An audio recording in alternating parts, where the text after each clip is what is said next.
ओम शांति।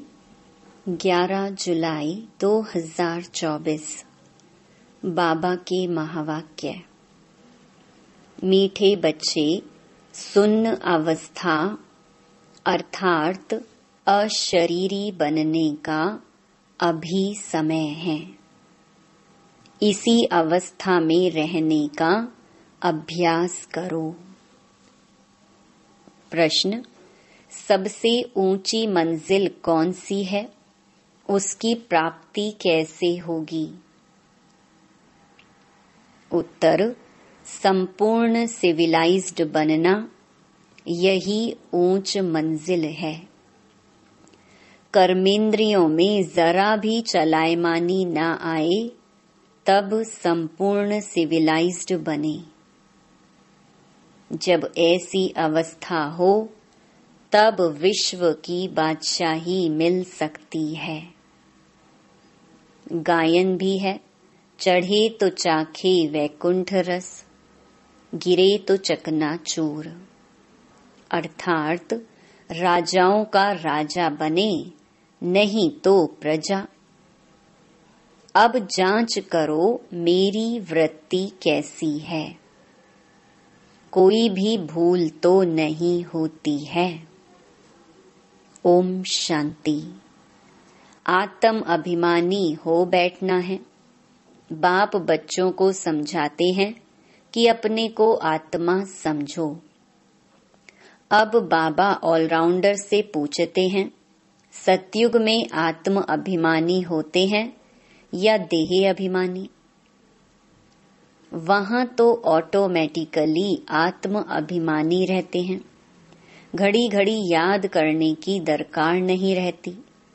हाँ, वहां यह समझते हैं, अब यह शरीर बड़ा हुआ, अब इसको छोड़ दूसरा नया लेना है। जैसे सर्प का मिसाल है, वैसे आत्मा भी यह पुराना शरीर छोड़ नया लेती है। भगवान मिसाल दे समझाते हैं, तुम्हें सभी मनुष्यों को ज्ञान की भूं-भूं कर आप समान ज्ञानवान बनाना है, जिससे परिस्तानी निर्विकारी देवता बन जाएं। ऊंच ते ऊंच पढ़ाई है मनुष्य से देवता बनाना। गायन भी है ना, मनुष्य को देवता किए करत न लागी वार। किसने किया? देवताओं ने नहीं किया, भगवान ही मनुष्यों को देवता बनाते हैं। मनुष्य इन बातों को जानते नहीं। तुमसे सब जगह पूछते हैं, आपकी एम ऑब्जेक्ट क्या है? तो क्यों नहीं एम ऑब्जेक्ट की लिखत का छोटा पर्चा छपा हुआ हो? जो कोई भी पूछे तो उनको पर्चा दे दो, जिससे समझ जाएं। बाबा ने बहुत अच्छी रीति समझाया है। इस समय यह कलयुगी पतित दुनिया है, जिसमें महान अपरम अपार दुख है।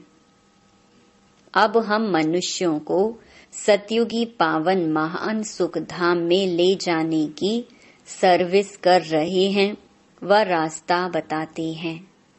ऐसे नहीं हम अद्वैत नॉलेज देते हैं। वे लोग शास्त्रों की नॉलेज को अद्वैत नॉलेज समझते हैं। वास्तव में वह कोई अद्वैत नॉलेज है नहीं। अद्वैत नॉलेज लिखना भी रॉन्ग है। मनुष्यों को क्लियर कर बताना है, ऐसी लिखत छपी हुई हो जो झट समझ जाएं कि इन्हों का उद्देश्य क्या है।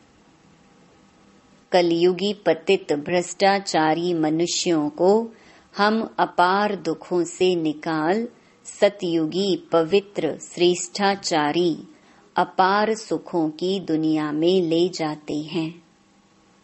बाबा यह ऐसे माना निबंध बच्चों को देते हैं। ऐसे क्लियर कर लिखना है।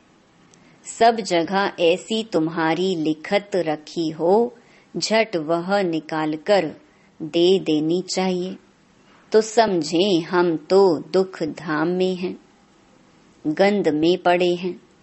मनुष्य कोई समझते थोड़े ही हैं कि हम कलयुगी पतित दुख धाम के मनुष्य हैं। यह हमको अपार सुखों में ले जाते हैं। तो ऐसा एक अच्छा पर्चा बनाना है जैसे बाबा ने भी छपाया था, सतयुगी हो या कलयुगी। परंतु मनुष्य समझते थोड़े ही हैं। रत्नों को भी पत्थर समझ फेंक देते हैं। यह है ज्ञान रतन। वह समझते हैं शास्त्रों में रतन है। तुम क्लियर कर ऐसा बोलो जो समझे, यहाँ तो अपार दुख है। दुखों की भी लिस्ट हो, कम से कम 101 तो जरूर हो। इस दुख धाम में अपार दुख है। यह सब लिखो, सारी लिस्ट निकालो। दूसरे तरफ फिर अपार सुख, वहां दुख का नाम नहीं होता। हम वह राज्य अथवा सुखधाम स्थापन कर रहे हैं जो झट मनुष्यों का मुख बंद हो जाए। यह कोई समझते थोड़े ही हैं कि इस समय दुख धाम है, इसको तो वह स्वर्ग समझ बैठे हैं। बड़े बड़े महल, नए नए मंदिर आदि बनाते रहते हैं। यह थोड़े ही जानते हैं कि यह सब खत्म हो जाने हैं। पैसे तो उन्हों को बहुत मिलते हैं रिश्वत के। बाप ने समझाया है, यह सब है माया का, साइंस का घमंड। मोटरें, एरोप्लेन आदि यह सब माया का शो है। यह भी कायदा है। जब बाप स्वर्ग की स्थापना करते हैं तो माया भी अपना भपका दिखाती है। इसको कहा जाता है माया का पॉम्प। अब तुम बच्चे सारे विश्व में शांति स्थापन कर रहे हो। अगर माया की कहाँ प्रवेशता हो जाती है तो बच्चों को अंदर खाता है। जब कोई किसके नाम रूप में फंस पड़ते हैं तो बाप समझाते हैं यह क्रिमिनलाइज है। कलयुग में है क्रिमिनलाइजेशन, सतयुग में है सिविलाइजेशन। इन देवताओं के आगे सब माथा टेकते हैं। आप निर्विकारी, हम विकारी, इसलिए बाप कहते हैं हरेक अपनी अवस्था को देखें। बड़े बड़े अच्छे महारथी अपने को देखें। हमारी बुद्धि किसके नाम रूप में जाती तो नहीं। फलानी बहुत अच्छी है, यह करें, कुछ अंदर में आता है। यह तो बाबा जानते हैं। इस समय संपूर्ण सिविलाइज्ड कोई है नहीं। जरा भी चलायमानी ना आए, बहुत मेहनत है। कोई विरले ऐसे होते हैं, आंखें कुछ न कुछ धोखा जरूर देती हैं। ड्रामा किसकी सिविलाइज्ड जल्दी नहीं बनाएगा। खूब पुरुषार्थ कर अपनी जांच करनी है, कहाँ हमारी आंखें धोखा तो नहीं देती हैं। विश्व का मालिक बनना बड़ी ऊंची मंजिल है। चढ़े तो चाखे वैकुंठ रस, अर्थात राजाओं का राजा बनते, गिरे तो प्रजा में चले जाएंगे। आजकल तो कहेंगे विकारी जमाना है। भल कितने बड़े आदमी हैं, समझो क्वीन हैं। उनके अंदर भी डर रहता होगा कि कहाँ कोई हमें उड़ा न दे। हर एक मनुष्य में अशांति है। कोई बच्चे भी कितनी अशांति फैलाते हैं। तुम शांति स्थापन कर रहे हो तो पहले तो खुद शांति में रहो, तब दूसरे में भी वह बल भरे। वहां तो बड़ा शांति का राज्य चलता है। आंखें सिविल बन जाती हैं तो बाप कहते हैं अपनी जांच करो, आज मुझ आत्मा की वृत्ति कैसी रही। इसमें बहुत मेहनत है, अपनी संभाल रखनी है। बेहद के बाप को भी सच कभी नहीं बताते हैं। कदम कदम पर भूलें होती रहती हैं। थोड़ा भी उस क्रिमिनल दृष्टि से देखा, भूल हुई, फौरन नोट करो। 10-20 भूलें तो रोज करते ही होंगे जब तक अभूल बने, परंतु सच कोई बताते थोड़े ही हैं।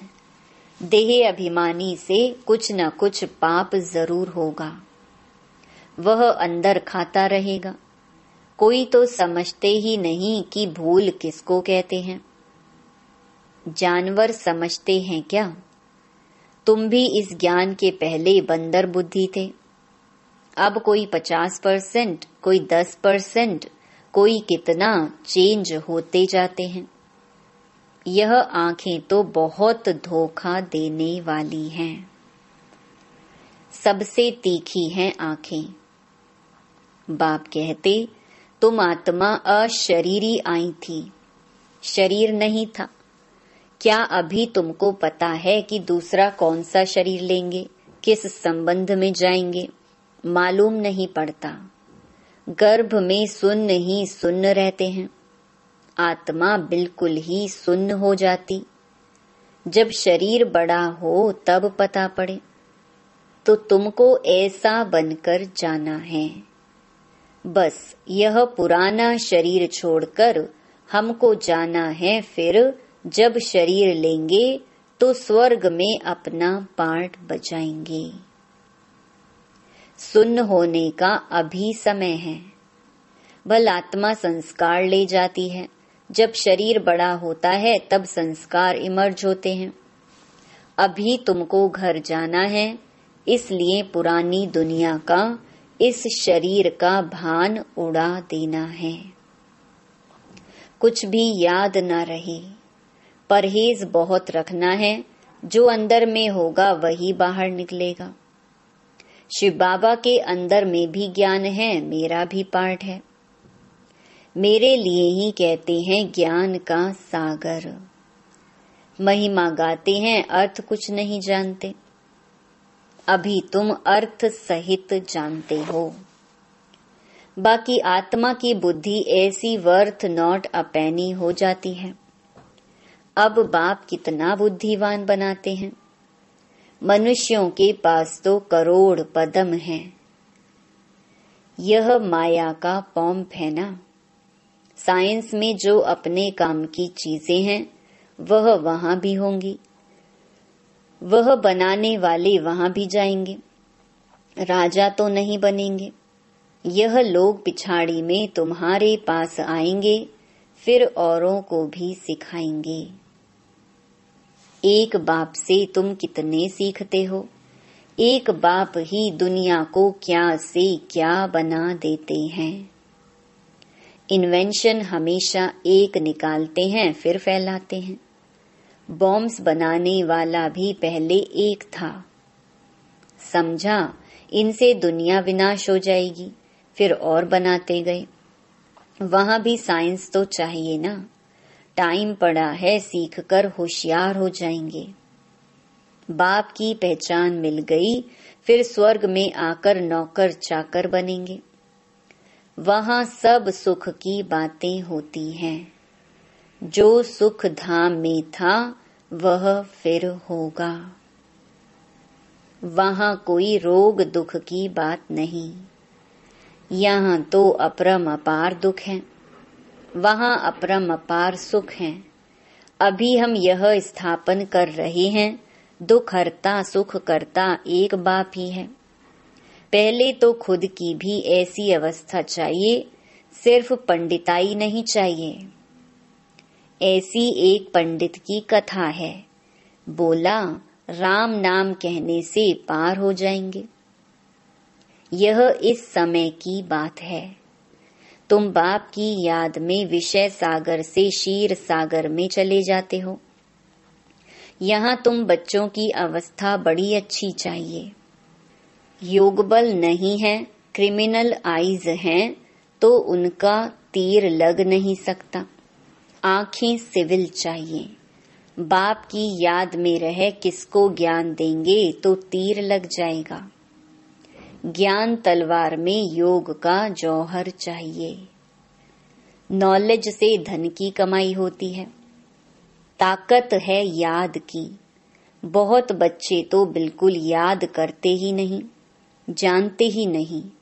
बाप कहते हैं मनुष्यों को समझाना है कि यह है दुख धाम, सतयुग है सुख धाम।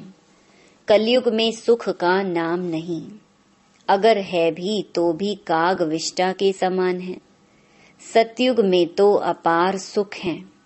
मनुष्य अर्थ नहीं समझते, मुक्ति के लिए ही माथा मारते रहते हैं। जीवन मुक्ति को तो कोई जानते ही नहीं, तो ज्ञान भी दे कैसे सकते। वह आते ही है रजो प्रधान समय में, वह फिर राजयोग कैसे सिखलाएंगे। यहाँ तो सुख है काग विष्टा समान। राजयोग से क्या हुआ था यह भी नहीं जानते। तुम बच्चे जानते हो यह भी सब ड्रामा चल रहा है। अखबार में भी तुम्हारी निंदा लिखते हैं। यह तो होना ही है। अबलाओं पर किस्म किस्म के सितम आते हैं। दुनिया में अनेक दुख हैं। अभी कोई सुख है थोड़े ही। भल कितना बड़ा साहूकार है, बीमार हुआ, अंधा हुआ तो दुख तो होता है ना। दुखों की लिस्ट में सब लिखो।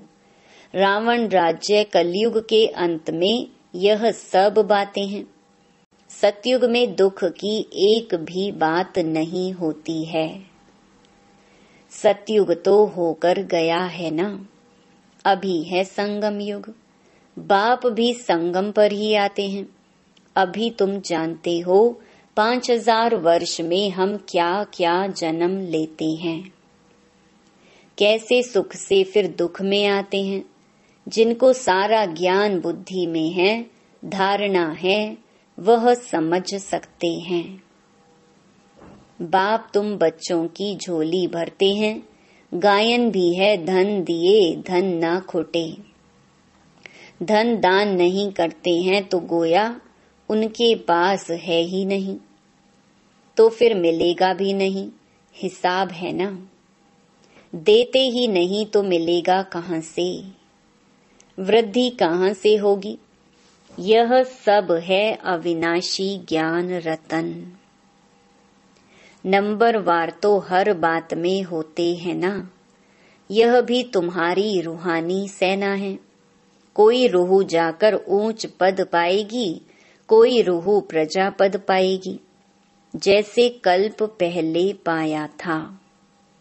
अच्छा, मीठे मीठे सिक्के लधे रूहानी बच्चों को नंबरवार पुरुषार्थ अनुसार बाप दादा व मात पिता का दिल व जान, सिक व प्रेम से याद प्यार और गुड मॉर्निंग। रूहानी बाप की रूहानी बच्चों को नमस्ते। धारणा के लिए मुख्य सार।